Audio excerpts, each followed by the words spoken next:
My name is Natalie Mercer. I'm 31 years old. The night my boyfriend told me, let's just be friends, I didn't react right away. Not because I didn't hear him, but because I did. And for one strange, quiet second, I needed to understand what he really meant. We were sitting across from each other at the same dining table we had used for everything: late night takeout, lazy Sunday coffee, the small conversations that seemed forgettable until they became part of your life. The apartment looked the same. The light was warm. The room was still. But something between us had already changed. He didn't look angry. That was the first thing that unsettled me. If he had been angry, I could have understood it. If he had been upset, frustrated, even cold, I would have known how to meet him there.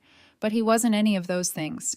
He looked calm, too calm, like someone who had already made the decision in private and was now only delivering it out loud.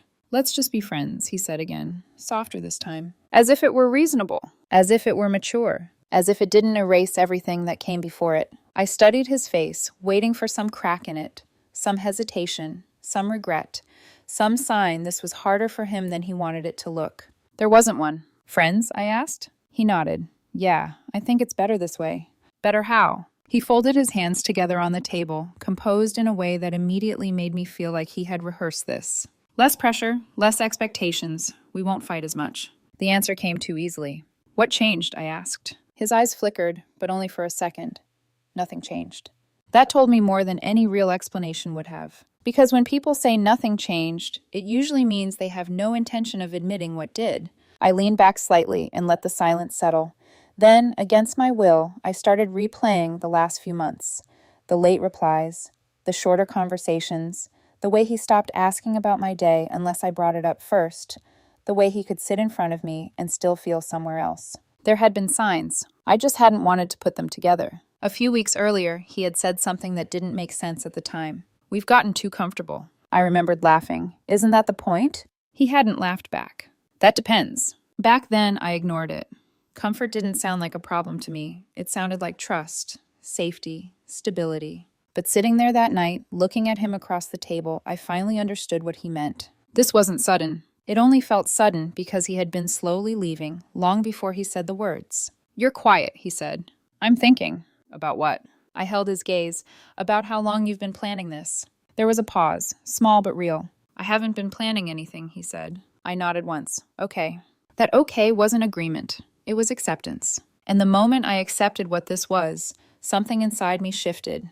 Not dramatically, not in the way people describe heartbreak when they want it to sound cinematic. It was quieter than that, cleaner. He wasn't confused. He wasn't unsure. He wasn't asking to fix anything. He was done. Once I understood that, I stopped looking for a better question. There wasn't one. Nothing I asked was going to uncover some hidden tenderness or change his mind. He had already moved us into a different category in his head and expected me to follow him there. So I made a decision of my own. Perfect, I said. He blinked. What? Perfect, we'll make it work. He stared at me. As adults, I added. For the first time in that conversation, he looked unsettled. Not angry, not defensive, just confused. You're okay with that? He asked. Yes. No argument? No. No questions? No. He leaned back slightly, studying me now like he was trying to figure out what he had missed. This wasn't the reaction he expected. He had expected emotion, resistance, maybe tears, maybe one last plea that would let him feel justified. Instead, I gave him clarity. Okay, he said slowly. Good. Good. The word hung there, thin and false. And just like that, the relationship ended. No shouting, no broken glass, no scene dramatic enough to make the neighbors listen through the wall. Just a man sitting across from me, trying to rename a breakup into something softer, and a woman finally understanding that soft language can still cut deep.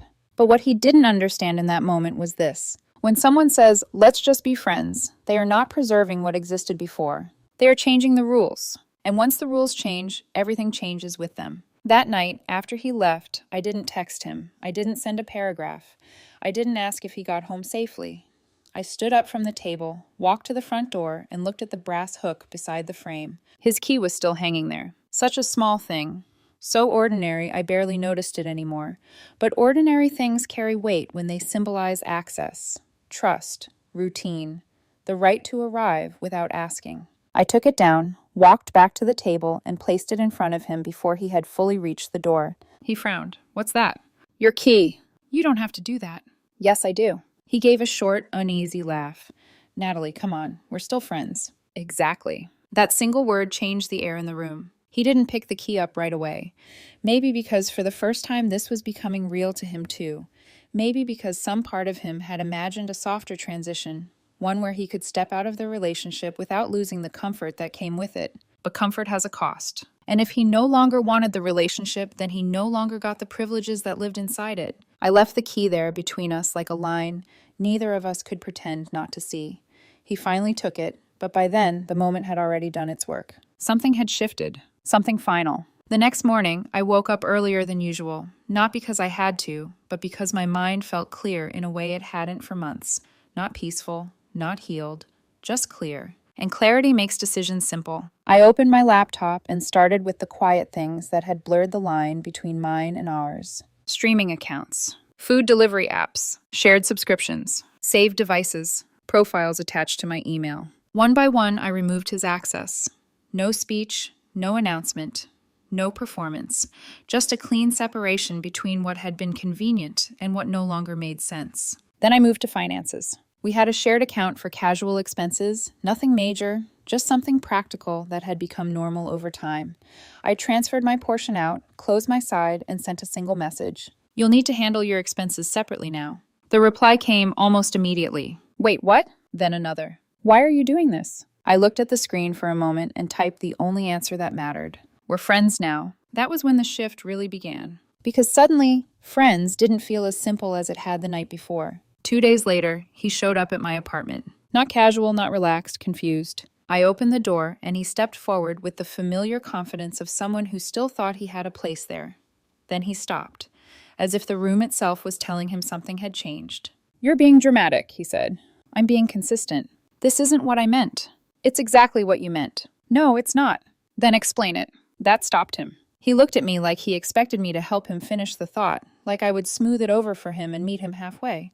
But halfway between clarity and confusion is still confusion, and I was done living there. You know that's not what I meant, he said finally. I don't, I replied. So explain it. He exhaled sharply, already frustrated. You're overreacting. I'm responding. To what?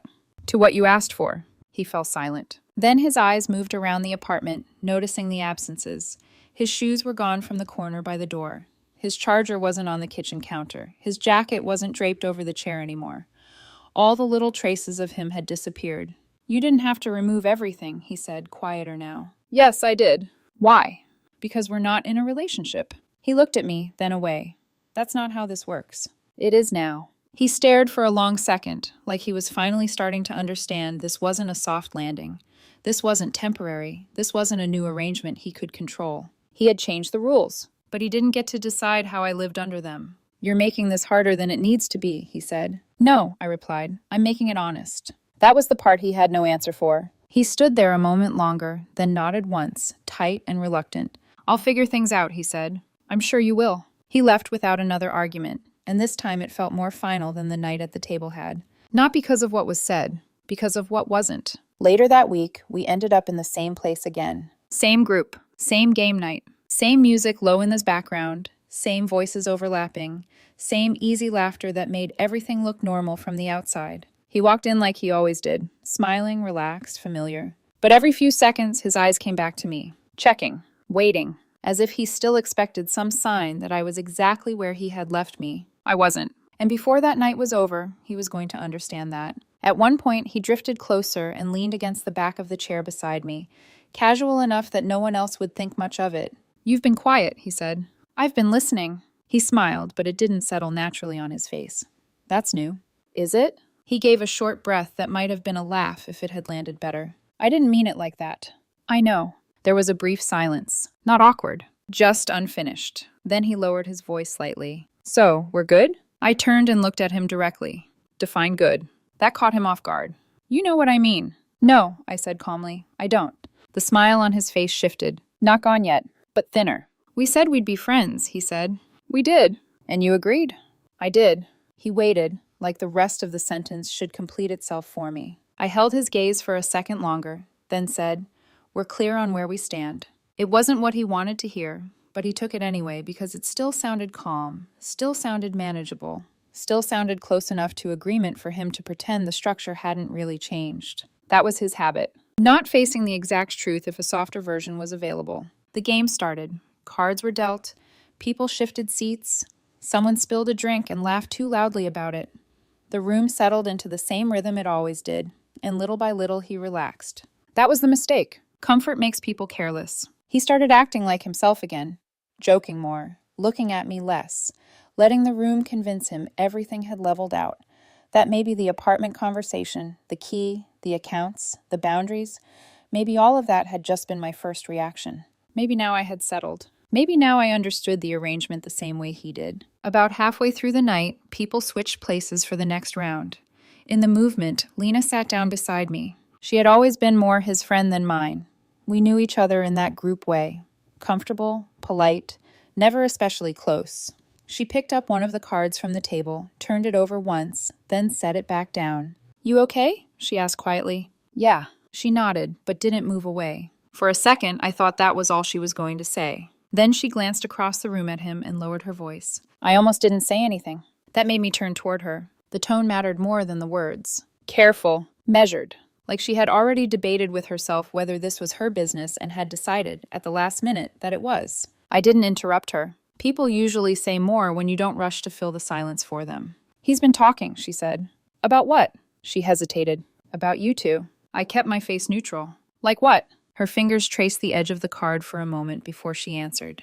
"He told people this wasn't really over." I didn't speak. Didn't move. But inside me, something sharpened. Not painfully, just cleanly. Because that sentence fit too neatly into everything I had already seen. The calm at the table. The surprise when I returned the key. The irritation when I cut off access. The confusion when I treated his words as if they had consequences. "And?" I asked. Lena exhaled softly. "He said you come around." That still didn't shock me. Not yet. It was arrogant, but not surprising. Then she added, a little more quietly, "He said you wouldn't actually walk away." That was the moment the whole week locked into place. This had never been a breakup in the way he wanted it to sound. It was a repositioning, a way to step back without really losing anything, without losing comfort, without losing access, without losing certainty. He thought changing the label would let him keep the structure. He thought I would absorb the loss and continue providing the same emotional stability, the same practical convenience, the same quiet loyalty, just from a weaker position. I leaned back against the couch and looked across the room at him. He was laughing at something one of the others had said, relaxed enough to show his teeth, one hand loosely around his drink. He looked completely at ease. Completely certain. And for the first time that night, I saw the shape of his confidence for what it really was. Assumption. He assumed I would stay. Maybe not as his girlfriend, but still as something useful. Still within reach. Still available. Lena glanced at me carefully, maybe waiting for a bigger reaction. I didn't give her one. "Thanks," I said. She nodded once. "I just thought you should know. I'm glad you told me." And I meant it. Not because it hurt. At that point, it didn't. Not in the dramatic way people expect truth to hurt. What it did was clarify the last blurred edge of the situation. He hadn't misunderstood me. He had underestimated me. There's a difference. I picked up my phone, unlocked it, then locked it again, without doing anything. I didn't need to text anyone. I didn't need proof. I didn't need a plan dramatic enough to match the betrayal. I just needed to decide how direct I wanted to be. Across the room, he looked at me again and smiled. Easy. Confident. Like the night was still moving in the direction he had predicted. I gave him a small smile back. Not warm. Not encouraging. Just unreadable enough to let him keep believing that. Then I set my phone down on the table in front of me and waited for the right moment. Because some truths do more damage when they arrive quietly. You don't have to raise your voice when the room is already listening. A few minutes later, conversation naturally thinned. One game ended. Another hadn't fully begun.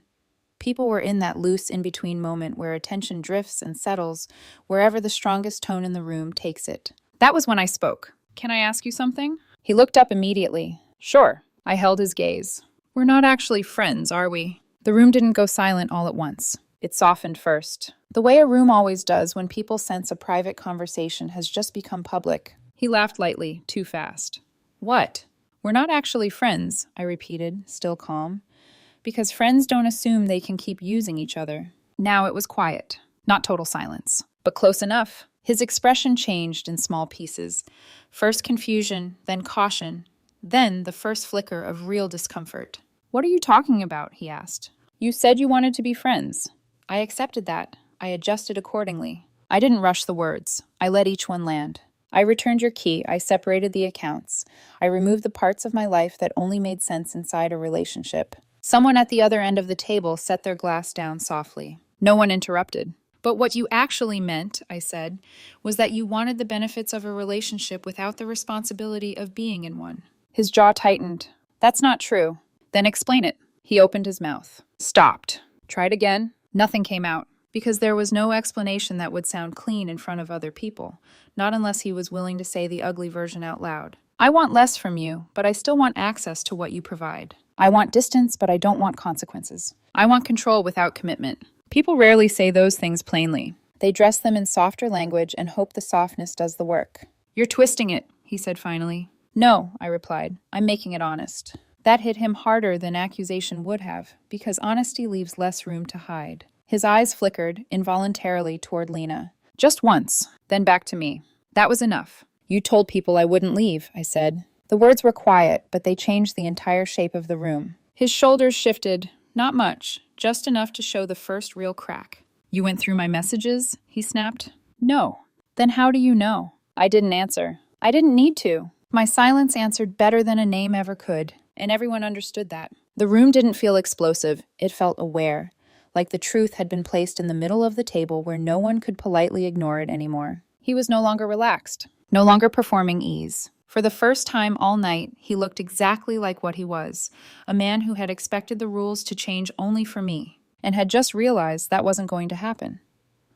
For a few seconds, no one spoke. Not him, not me, not anyone at the table. Because once something is said clearly enough, it doesn't need to be repeated. It just stays there, heavy, unavoidable. He shifted in his seat, subtle but different, like someone adjusting after realizing the ground beneath them wasn't as stable as they thought. You're overreacting, he said, but the tone had changed. Less certain, less controlled, more defensive than anything else. I'm not reacting, I replied calmly. I'm responding. To what? He pushed.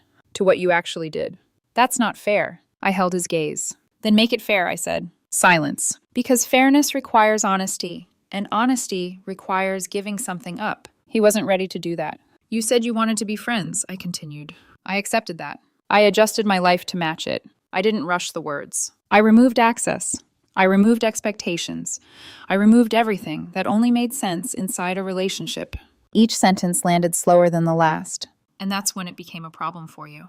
That's not true, he said, sharper now. It is. You didn't even talk to me first. I did, I said, at the table. That wasn't a conversation. It was a decision. That was the difference he didn't want to acknowledge. He thought we were negotiating. I understood we were redefining reality. He leaned forward, trying to regain ground. You're acting like I used you. I'm not acting, I said. I'm describing. That word hit him harder than anything else. Because once something is described clearly, it's difficult to deny without sounding dishonest. I didn't use you, he said, quieter now. You expected me to stay, I replied. You expected nothing would actually change. That's not... You told people I wouldn't leave. Again. Clear. Final. He glanced around the table instinctively. Checking. Measuring. Realizing this wasn't private anymore. There were witnesses now. And witnesses change everything. I didn't think you'd take it this far, he said. And that was the closest thing to honesty he had given me. I didn't take it anywhere, I replied. I followed it to its conclusion. He shook his head slightly, frustration breaking through. You could have handled this differently. I did, I said. That answer landed exactly where it needed to.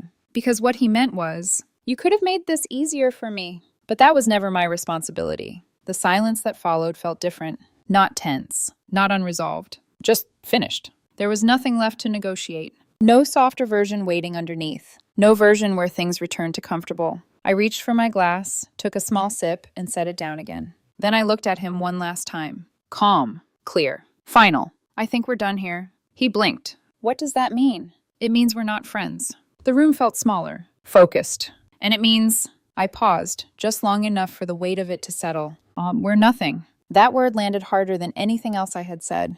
Because nothing doesn't leave room for interpretation. No access. No expectation. No emotional fallback. Nothing. You don't mean that, he said quickly. I do. You're just upset. No, I said quietly. I'm clear. And that was it. Not loud. Not dramatic. But complete. Because once clarity replaces confusion, there's nothing left to negotiate. I stood up. Not abruptly, Not in a way that made a scene. Just finished. Wait, he said. I stopped, turned slightly. What? For a moment, he didn't speak. And that moment said more than anything else he could have said. Because for the first time, he didn't have control. You're really walking away? He asked. I looked at him. Not cold. Not angry. Just honest. Yes. Then I shook my head slightly. Not just like that. A small pause. Just finally. And then I left, without looking back. Because there was nothing left behind that still belonged to me. For a while after that, everything felt quieter. Not empty. Not lonely. Just still. Like the noise I had been living inside for months had finally stopped. There were no more mixed signals. No more second guessing. No more trying to understand something that no longer made sense. Because now it did. Completely. The days that followed were simple. Work. Sleep. Routine. Nothing dramatic, but everything felt lighter. Not because nothing had happened, but because everything had finally been named correctly. Clarity doesn't fix the past. It just removes the confusion from it. And once confusion is gone, you stop trying to go back. I still saw some of the same people from time to time. Group settings, short conversations, nothing forced, nothing awkward. They didn't ask questions. They didn't need to. They had been there. They had seen enough. Lena and I spoke a few times after that. Nothing complicated. No hidden intention. No forced closeness. Just mutual respect. And that was enough. As for him, I heard things. Not directly. Just through the same quiet channels that carry everything else. He tried again. Same pattern. Different girl. Same expectation. That things could be adjusted without consequences. That people would stay, even when the terms changed. But it didn't last. Because patterns only work until someone refuses to follow them. I don't hate him. That part surprised me. I thought there would be anger. Something louder. But there wasn't. Just understanding. He didn't want the relationship anymore. He just didn't want to lose what came with it. And once I saw that clearly, there was nothing left to argue about. Months later, my life isn't louder. Not more exciting. Not perfect. But it's stable. Consistent. Honest. And that matters more than anything that feels intense but unclear. Sometimes I think about that moment at the table. The way he said it. Calm. Confident. Certain of the outcome. And maybe he thought he knew how it would go. He just didn't account for one thing. The moment someone becomes certain that you won't leave is usually the moment you should. Not loudly. Not dramatically. Just clearly. And the truth is, I didn't walk away because I stopped caring. I walked away because I finally understood